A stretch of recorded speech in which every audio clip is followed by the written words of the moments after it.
Hello, welcome to my space. I'm D Love. My YouTube channel is D Love. I'm going to do a Celtic cross with a Thoth deck this morning. This is Aleister Crowley's deck. Lady Frida Harris illustrated it. Bottom of the deck is the 9 of Dis, Gain.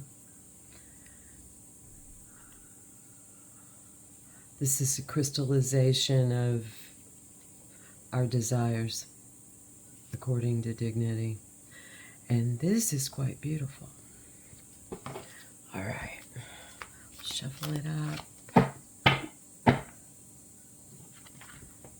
Gain. We're making gains.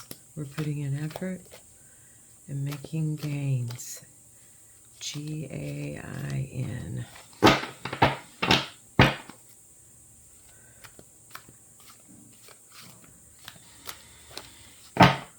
These are beautiful. This is a beautiful deck.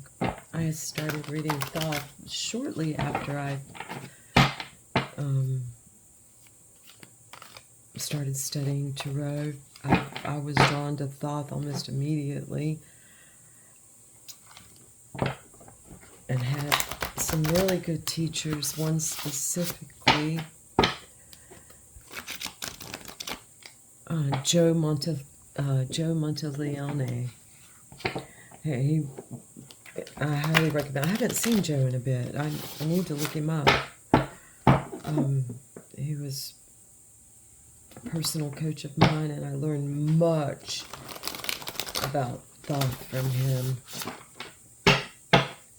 So I'm grateful for teachers I've had along the way. That was pre-Rona, for ears to hear. Things have changed since then in many ways. Okay.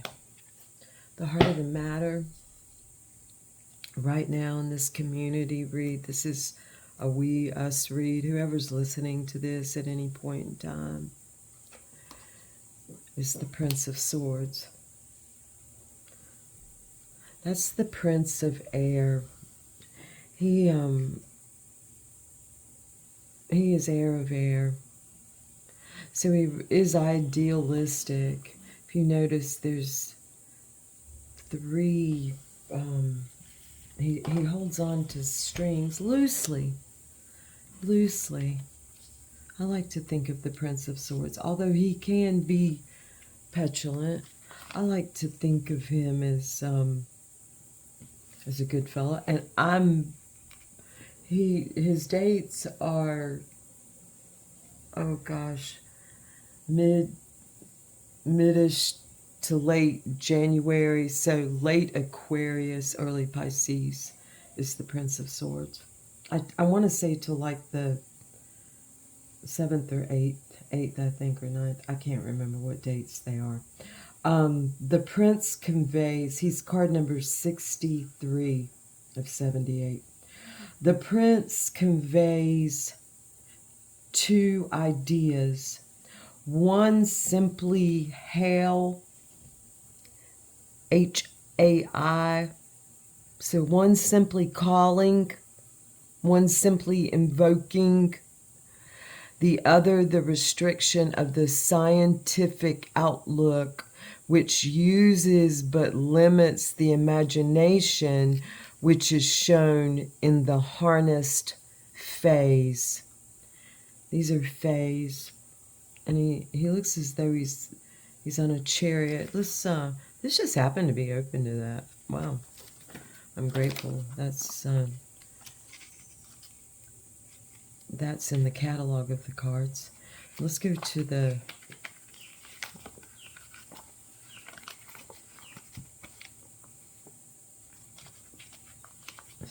swords. There's discs. Excuse me. Cups. Okay. The Knight, that's the Knight of Discs. Here we go. The Prince of Swords.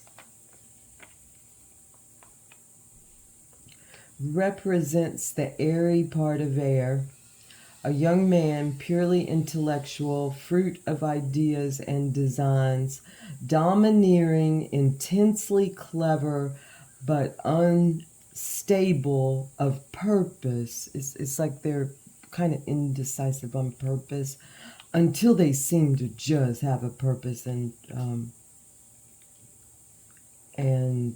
are enthralled in it and just involved on so many levels, yet debate within themselves, like spoken of earlier.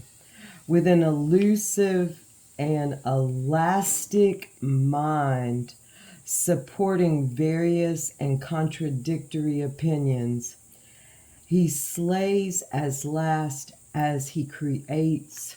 Let me get a little closer and read that again. He slays as fast as he creates. So he just goes through and, he creates it and he's like, nope, up, that's it. And he slays it. That was the dignified version, if he comes at the most dignified. Ill-dignified, harsh, malicious, plotting, unreliable man, a fanatic. Okay, and I'll read one more thing about him since he's the heart of the matter.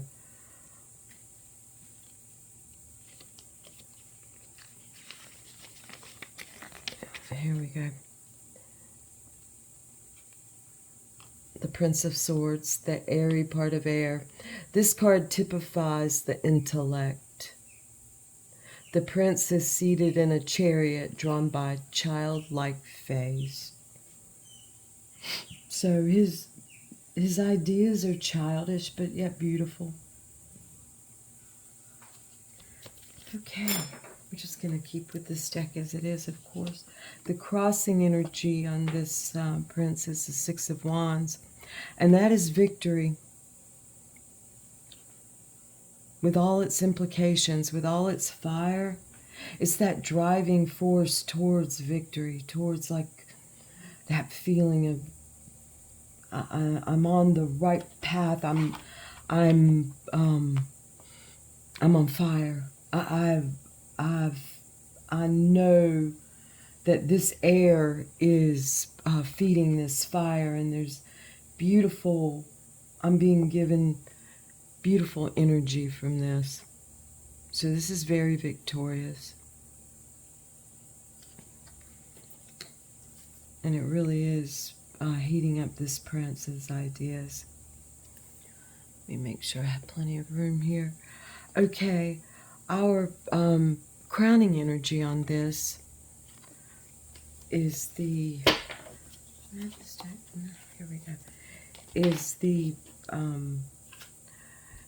Four of Swords, truce, Truce. It's coming to peace within ourselves and then outwardly with others. It's real stability in our thoughts, precision thoughts, restful thoughts. It's a card of respite. Rest often is pictured with a person resting in a resting pose, and all around them is stained glass, beautiful stained glass, comforting, cool greens and golds and beautiful purplies. So that is our crowning thoughts, respite. And what is bubbling up from all of this? This is what we're thinking and we know. That's what we kind of know to do with this energy. And what are we being prompted to do? What's coming up that we're not quite aware of that we're being prompted to do? And that's to love. That's to feel all our emotions, to allow our cup to overflow. It's the Ace of Cups, a beautiful Ace of Cups. I'm going to take just a moment and read about this ace. It's a big deck in case you guys can't tell. I'm going to take a moment and we'll just read the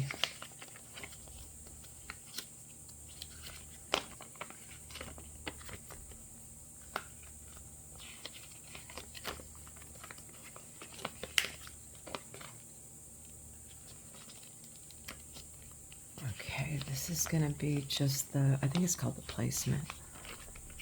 It's the applications. So we'll go to the Ace of Cups.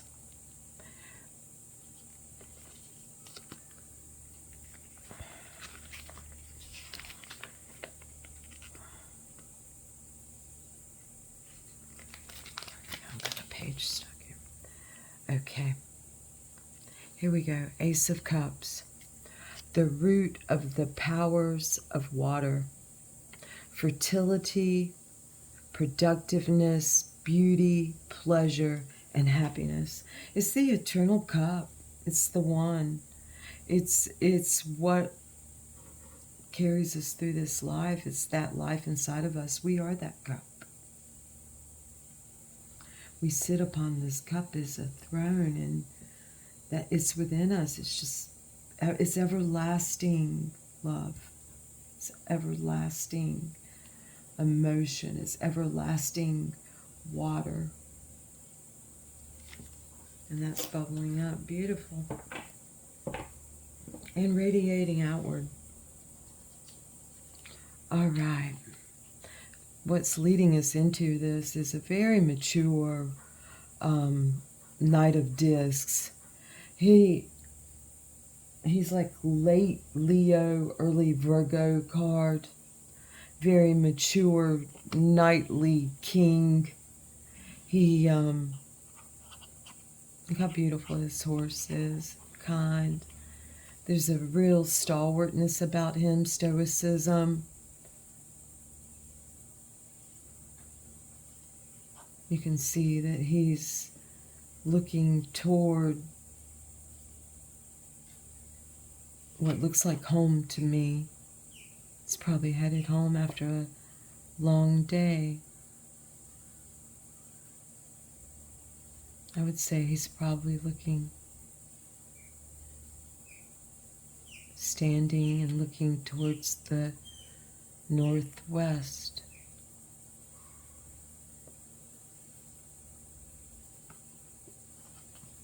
All right. So he's bringing some this is a solid Prince of Swords. This is a solid energy. These are thoughts and ideals that are solid. I mean, they're surrounded by some of the most beautiful cards and supported by one of the most beautiful cards, the personification of one of the most beautiful masculine energies in this deck, in all decks. And that's the Knight of Discs. Let's see here. Where are these gentlemen flowing? Into disappointment. There's and this is a very masculine energy also, the Five of Cups. And there's let's see if I can understand this. Coming from a feeling of like this love bubbling up, I'm rested, I'm going to go out there, and there's going to be disappointment. Things are not always going to, be exactly how we expected or wanted them to be. I mean, to me, this looks like a fountain that, of course, that's the shape of an inverted pentagram. But this looks like a fountain that is getting ready to work and overflow. Perhaps these two cups, the nectar from these caladiums, these look like caladiums to me, or elephant ears.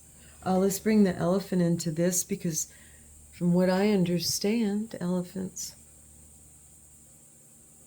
hold memory within them forever. I suppose it's probably within their bones. I'd like to see the growth rate of their bones. I'm not going to even go there. So it's only natural. And the antidote to this is patience, and to just to wait and really see what happens with this flowing system. I mean, it looks like maybe it just needs some more of this water to percolate up, which it's going to, it's promised to. It's everlasting. All right. The We Are and the I Am card. is dominion. It's the Two of Wands. It's us deciding how this is going to look. It's our desires. It's based on what we say it's going to be. We are in dominion. We are dominion. That means that we have a dominance and a responsibility that goes with that dominance. We are embracing our fire and our two wands and working with them. We're balancing them. I have a lot of masculine on this board. Gentlemen. Let's see. What's our internal and external, what we radiate to the world and that flows back into us like this? It's a learning place too. So is this. It's the Hierophant. Fives have been a real theme. I would say embrace the fives as a learning place. This is a card of inversion. This is Aquarius, Scorpio, Aquarius, Taurus, and Leo. These are the solid forces that hold this down, the place of learning, the institutions of learning, the pillars of all that holds us together, the pins, if you will.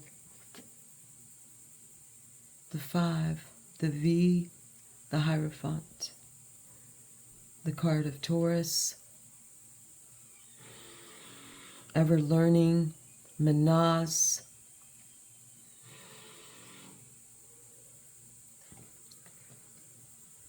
Ingus, Anzus,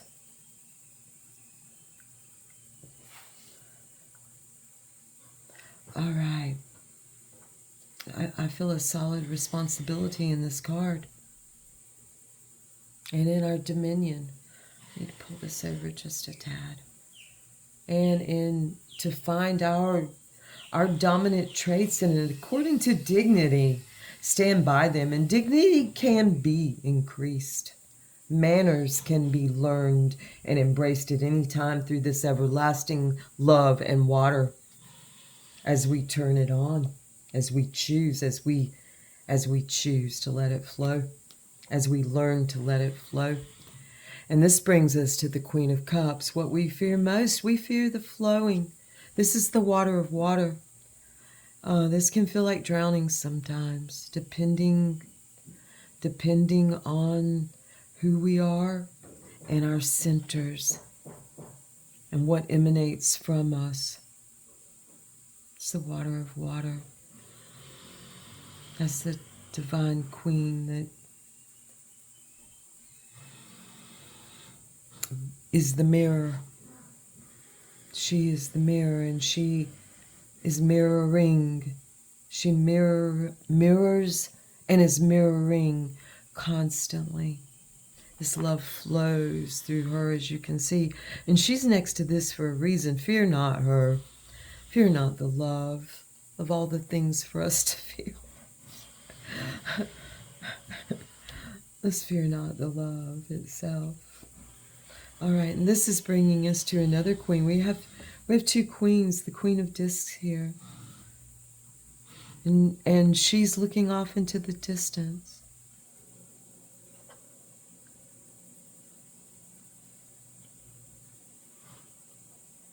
Okay, she is late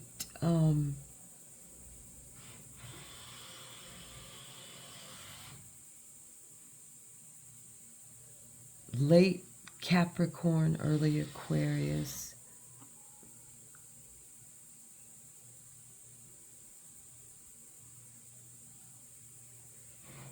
She's the queen of Earth. She holds the disc.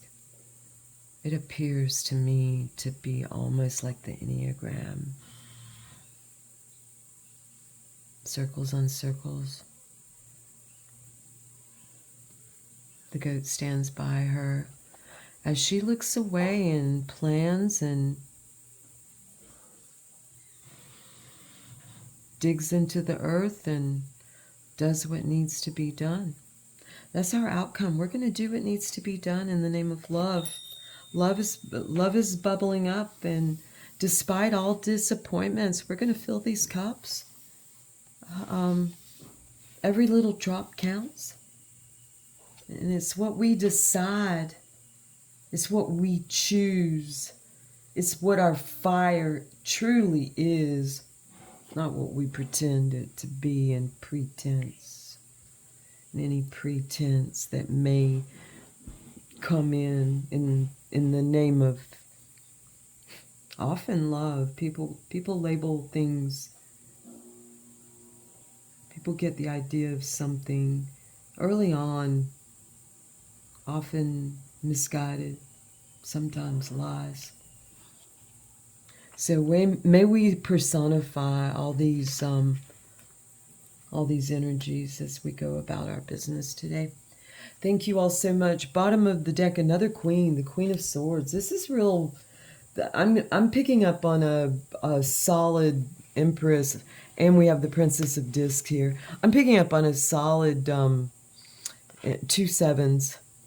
You know, stand your ground even in the face that you feel it may be futile. There's a Knight of Cups. I'm picking up on a real balanced energy. All that's missing, and it's really not missing because she's here in this dominion, is the Queen of Wands. Even the Hierophant brings us into May, which is the Great Mother. Ingoose, the Empress. So basically, all queens are represented here, and all kings and princes, all knights. Okay, folks, beautiful read. Thank you so much for joining me. I hope if you have any questions, you can get in touch with me. My email is there. Let's breathe. Let's just go about things as in this ever-changing, dense planet that we inhabit. Thank you so much, folks. Have a lovely day. Thank you.